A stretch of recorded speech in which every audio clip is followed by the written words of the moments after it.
তাই যাবতীয় সুদ, যাবতীয় ঘুষ, এই যে হারাম রিজিক, হারাম পণ্যের ব্যবসা, এগুলো থেকে তওবা না করা পর্যন্ত ইবাদত তো কবুল হবেই না, আপনি ইবাদতের স্বাদ পাবেন না। এই যে নামাজ পড়েন, রোজা রাখেন, অনেক কিছু করেন, হজ করেন, স্বাদ পান না, আত্মতৃপ্তি পান না। এর কারণ হারাম রিজিক।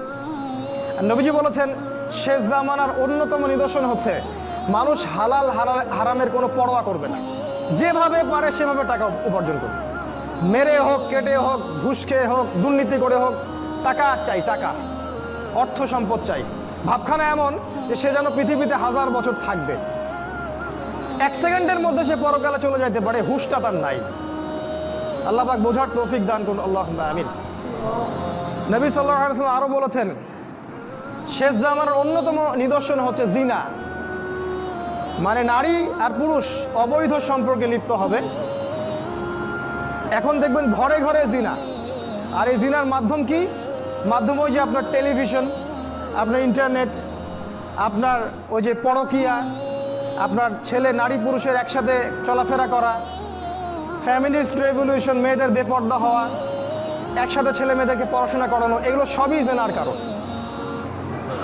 এবং আমাদের নবীজি বলেছেন জিনা থেকে তওবা না করা পর্যন্ত একজন ব্যক্তি পরিপূর্ণ মুমিন হতে পারে না। যখন মানুষ এই জিনার মধ্যে লিপ্ত থাকে তখন সে পরিপূর্ণ মুমিন থাকে না। কিয়ামতের অন্যতম নিদর্শন যে জিনা বাড়তে থাকবে, ধর্ষণ বাড়তে থাকবে, ইফটিজিং বাড়তে থাকবে, মেয়েদের বেপরদামি বাড়তে থাকবে। এগুলো দেখেন, চোখের সামনে দেখতে পারবেন। দেশে ধর্ষণের কি অবস্থা দেখতে পাচ্ছেন না? স্বামীকে বেঁধে রেখে স্ত্রীকে ধর্ষণ করা হচ্ছে, বাবার সামনে মেয়েকে ধর্ষণ করা হচ্ছে, জনসমক্ষে গণধর্ষণ করা হচ্ছে, বাসে ধর্ষণ করা হচ্ছে। আর যেহেতু ইসলামিক কোনো অনুশাসন নাই এই সমাজে, ইসলামের অনুশাসন ছিল কেউ ধর্ষণ করলে তাকে মৃত্যুদণ্ড দিতে হবে, জনসমক্ষে মৃত্যুদণ্ড দিতে হবে। সেটা যেহেতু আমরা বাস্তবায়ন করতে পারিনি, এই জন্য পাপের কোনো শাস্তি হচ্ছে না, এই জন্য পাপীরা লাই পেয়ে যাচ্ছে। কাল যখন আপনার বাসায় এই সমস্যাটা আসবে তখন বুঝতে পারবেন যে ইসলামের আইন কাকে বলে। ইসলামিক যে লস, চুরি করলে চোরের হাত কেটে দাও, ধর্ষণ করলে মৃত্যুদণ্ড দাও, মদ খাইলে বেত্রাঘাত করো, কেউ কাউকে অন্যায়ভাবে হত্যা করলে তাকেও হত্যা করো, কেসাস করো, এই আইনগুলো আমরা বাস্তবায়ন করতে পারি নাই। এই কারণে সমাজে চিরস্থায়ী শান্তি প্রতিষ্ঠা করতে আমরা ব্যর্থ, টোটালি ফেল্ড। এক কথায়, যতক্ষণ পর্যন্ত সমাজ আল্লাহর বিধান অনুযায়ী না চলবে ততক্ষণ পর্যন্ত সমাজে আপনি শান্তি পাবেন না। সমাজ তো দূরের কথা, আপনি পরিবারেই শান্তি পাবেন না, ব্যক্তিতেই শান্তি পাবেন না। আর নবীজি বলেছিলেন সাল্লাল্লাহু আলাইহি ওয়াসাল্লাম, কিয়ামতের আগে আগে খেলাফত উঠে যাবে এবং আল্লাহর আইন উঠে যাবে। তিনি আরো বলেছেন কিয়ামতের অন্যতম নিদর্শন হচ্ছে মাদক দ্রব্য। মানুষ মাদক দ্রব্য খাবে, এটাকে হালাল মনে করে খাবে। মদ খাবে, এটাকে হারাম মনে করবে না। মদের নাম অন্য কোনো নাম দিয়ে তারা মদ খাবে। আজকে যুবকদের প্রধান সমস্যা দেখবেন মাদক। ম্যাক্সিমাম যুবক মাদক দ্রব্য খায়, ইয়াবা খায়, ফেন্সিডিল খায়, গাঁজা খায়, তারি খায়, খায় না? ইউনিভার্সিটির ছেলেপেলেদেরকে দেখেন, মাদ্রাসা ছেলেদের কথা বাদ, এরা এগুলোর সাথে আলহামদুলিল্লাহ ওদের মতো জড়িত নয়। ইউনিভার্সিটির ছেলেগুলোকে দেখেন, ম্যাক্সিমাম মাদক দ্রব্যের সাথে জড়িত। আর যুবকদের একটা সমস্যা দেখবেন, ওই পর্নোগ্রাফি, ওই যে ব্লু ফিল্ম দেখে।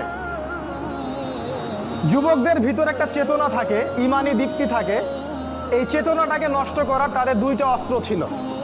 মানে ইসলামের শত্রুরা 2টা অস্ত্র প্রয়োগ করেছে, সেটা হচ্ছে 1 নাম্বার মাদক, আর 2 নাম্বার হচ্ছে এই পর্নোগ্রাফি বা অশ্লীলতা। মেয়েদেরকে ল্যাংটা করে ছেড়ে দিবে যুবকদের সামনে এবং তাদের চরিত্র অধঃপতনের অতল তলে চলে যাবে। যখন একটা যুবক হারাম কোনো সম্পর্কে থাকে বা পর্নোগ্রাফির সাথে থাকে বা মাদক দ্রব্যের সাথে থাকে, তখন তার ভিতর থেকে দেখবেন ইমানের আলোটা আস্তে আস্তে নিভে যায়।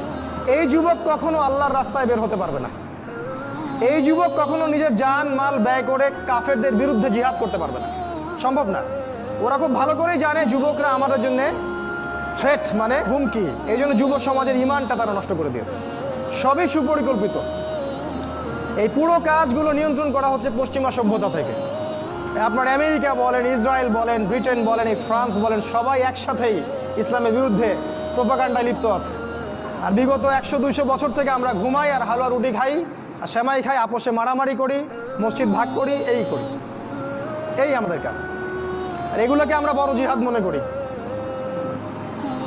হানাফি ভাই সালাফিকে দেখতে পারি না, সালাফি হানাফিকে দেখতে পারি না, এই দল সেই দল, এই তরিকা সেই তরিকা, একজনের সাথে আরেকজনের উঠা বসা নাই, চলাফেরা নাই, এমনকি সালামটা পর্যন্ত দেই না। সুবহানাল্লাহ।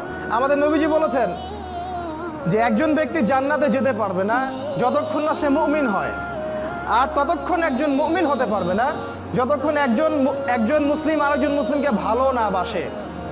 তিনি বলছেন, আমি কি তোমাদেরকে জানিয়ে দেব, আলা আদুল্লুকুম বিশাই, এমন কিছু তোমাদেরকে জানিয়ে দিব যেটার দ্বারা তোমরা একে অপরকে ভালোবাসতে পারবে? সাহাবীরা বললেন, জানিয়ে দিন ইয়া রাসূলুল্লাহ। তিনি বলেন, তোমরা সালামের প্রচার করো, খালি সালাম দাও, মানুষকে সালাম দাও, এই সালামটুকু দেন, ভাইয়ে ভাই মহব্বত হয়ে যাবে। নবীজি আরো বলেছেন, দেখেন আমাদের মাঝে কিন্তু মৌলিক বিষয়ে তেমন কোনো পার্থক্য নাই, হয়তো কিছু কিছু ইখতিলাফি বিষয় আমাদের মাঝে পার্থক্য আছে, যেটা সাহাবীদের যুগ থেকেই ছিল। এর জন্য এই না যে আমাদেরকে আলাদা হয়ে যেতে হবে, তুমি এমন একটা ভাব পড়ে যে সে মুসলিমই না। দুঃখজনক, এগুলো দুঃখজনক। নবীজি বলেছেন, কিয়ামতের আগে এই উম্মাহ ৭৩টা দলে বিভক্ত হয়ে যাবে। মানে ৭৩ মানে শুধু ৭৩ না, মানে অসংখ্য দলে বিভক্ত হয়ে যাবে। কুল্লুহুম ফিন্নার, তাদের প্রত্যেকটা দলই জাহান্নামে যাবে, ইল্লা মিল্লাতান ওয়াহিদা, একটা মাত্র দল ছাড়া। কিলা, বলা হলো, মান হিয়া ইয়া রাসূলুল্লাহ, ওই একটা মাত্র নাজাতপ্রাপ্ত দল কারা হে আল্লাহ রাসূল সাল্লাল্লাহু আলাইহি ওয়াসাল্লাম? তিনি বলেন, মা আনা আলাইহি ওয়া আসহাবি, আমি যার উপরে আছি এবং আমার সাহাবীরা যার উপরে আছে। মানে আমাদের প্রতিটা কাজ যদি রাসূল এবং সাহাবীদের সাথে মিলে যায়, আলহামদুলিল্লাহ আপনি সেই দলের মধ্যেই আছেন। আপনি হয় গাইবান্ধায় থাকেন, আর রংপুরে থাকেন, আর বাংলাদেশে থাকেন, আর পাকিস্তানে থাকেন, এটা বড় কথা না। আপনার আদর্শ ঠিক আছে কিনা এটা বড় কথা। মুসলিম উম্মার এই বিভক্তি কিয়ামতের একটা আলামত। তিনি আরো বলেছেন সাল্লাল্লাহু আলাইহি ওয়াসাল্লাম, কিয়ামতের আগে সত্যবাদীকে বলা হবে মিথ্যাবাদী, আর মিথ্যাবাদীকে বলা হবে পরম সত্যবাদী। যত মিথ্যা মিডিয়ার মাধ্যমে যত মিথ্যা প্রচার করা হয়, আর আমরা গরু ছাগলের মতো মুসলিমরা এগুলা গিলি খেলে। মুসলিমদেরকে মিডিয়া বানিয়ে দিল সন্ত্রাসী এবং জঙ্গি, আর আমরা ওদের সাথে তালে তাল মিলিয়ে এই শব্দগুলো আমরাই বলি। ওরা সারা বিশ্বে লক্ষ লক্ষ মানুষকে মেরে ফেললো, আফগানিস্তানে, পাকিস্তানে, ইরাকে, ইরানে, এই যে মায়ানমারে, চায়নায়, সিরিয়ায়, ইয়েমেনে। ওরা কেউ জঙ্গি না, ওরা কেউ সন্ত্রাসী না। যখন মুসলিমরা বলে আমরা কোরআন এবং সুন্নাহর উপর থাকতে চাই, আমরা আল্লাহর বিধান বাস্তবায়ন করতে চাই, তখনই আমরা জঙ্গি আর সন্ত্রাসী হয়ে যাই। এই মিডিয়ার মধ্য দিয়ে সত্যকে মিথ্যা বানানো হয়েছে, আর মিথ্যাকে সত্য বানানো হয়েছে। পৃথিবীর সবচেয়ে ফাসেক, জালেম, মুনাফেক যে, তাকে বলা হচ্ছে মিডিয়া এটা পরম সত্যবাদী, মহাপুরুষ, অথচ জীবনে একত্র নামাজও সে কখনো পড়ে না। বাক স্বাধীনতার নামে আজকে রাসূল সাল্লাল্লাহু আলাইহি ওয়াসাল্লামের নামে কটূক্তি করা হচ্ছে, তাকে অপমান করা হচ্ছে, তার কার্টুন আঁকা হচ্ছে, আর আমরা মুসলিমরা বসে ঘরে বসে হালুয়া খাচ্ছি। আমরা কিছু বললেই এটা হয়ে যাচ্ছে আগ্রাসন, মৌলবাদী। আর ওরা এরকম হাজারটা কাজ করলেও এটা বাক স্বাধীনতা, মত প্রকাশের স্বাধীনতা। আসলে ভাই ঈমান সেই জায়গায় আর নাই। মৃত্যু হলেই বুঝতে পারবেন যে কোন জায়গায় ঈমান ছিল। আল্লাহ পাক বোঝার তৌফিক দান করুন। তিনি বলেছেন, কিয়ামতের আগে আমানতদার ব্যক্তিকে বলা হবে খেয়ানতকারী, আর খেয়ানতকারী ব্যক্তিকে বলা হবে পরম আমানতদার। যারা সবচেয়ে বড় দুর্নীতিবাজ ওদেরকে বলা হবে মহাপুরুষ, খুব ভালো মানুষ, হাজী সাহেব। আর যারা বড় বড় আলেম ওলামা স্কলার, তাদের অবস্থা দুই জায়গায় হবে, হয় মাটির তলে, না হলে জেলখানায়। ইমাম ইবনে তাইমিয়া রাহিমাহুল্লাহ সালাফি মানহাজের অনেক বড় একজন আলেম, আপনারা সবাই তার নাম জানেন। তিনি বলেছিলেন যে হকপন্থীদের অবস্থান দুইটা জায়গায় হয় সাধারণত, একটা হচ্ছে কারাগারে অথবা মাটির তলে। তিনি আরো বলেছেন, রাসূলুল্লাহ সাল্লাল্লাহু আলাইহি ওয়াসাল্লাম, কিয়ামতের আগে হত্যা বাড়তে থাকবে। হত্যা মানে একজন মানুষকে হত্যা করা হবে, মানুষ জানবে না আমাকে কেন মারা হচ্ছে, আর যে হত্যা করবে সেও বুঝবে না কেন ওকে মারলাম। হত্যা, হারাজ। সাহাবীরা জিজ্ঞাসা করলেন, ইয়া রাসূলুল্লাহ, হারাজটা কি জিনিস? নবী সাল্লাল্লাহু আলাইহি ওয়াসাল্লাম বললেন, হারাজ মানে হচ্ছে হত্যাকাণ্ড, ব্যাপক হত্যাকাণ্ড। পুরো বিশ্বের দিকে তাকায় দেখেন, খালি রক্ত আর রক্ত। ওই চায়নায় তাকায় দেখেন, আমাদের উইঘুর ভাই বোনদেরকে মেরে ফেলা হচ্ছে। এই মিয়ানমারের দিকে তাকায় দেখেন, ওখানে রোহিঙ্গা ভাইদেরকে মেরে কুটি কুটি করে কাটা হলো, ওরা পালিয়ে বাংলাদেশে চলে আসলো। কাশ্মীরের দিকে তাকান, সেখানে মারা হচ্ছে। আফগানিস্তানে তাকান, সেখানে মারা হচ্ছে। সিরিয়ার দিকে দেখেন, লক্ষ লক্ষ বাচ্চা, এই যে ছোট ছোট বাচ্চাগুলাকে বোম দিয়ে মেরে ফেলা হচ্ছে। আপনার বাচ্চাকে কেউ যদি বোমা মেরে মেরে ফেলে কেমন লাগবে আপনার?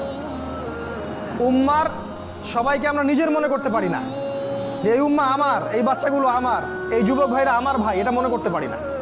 আমরা খুব স্বার্থপর হয়ে গেছি আর কি।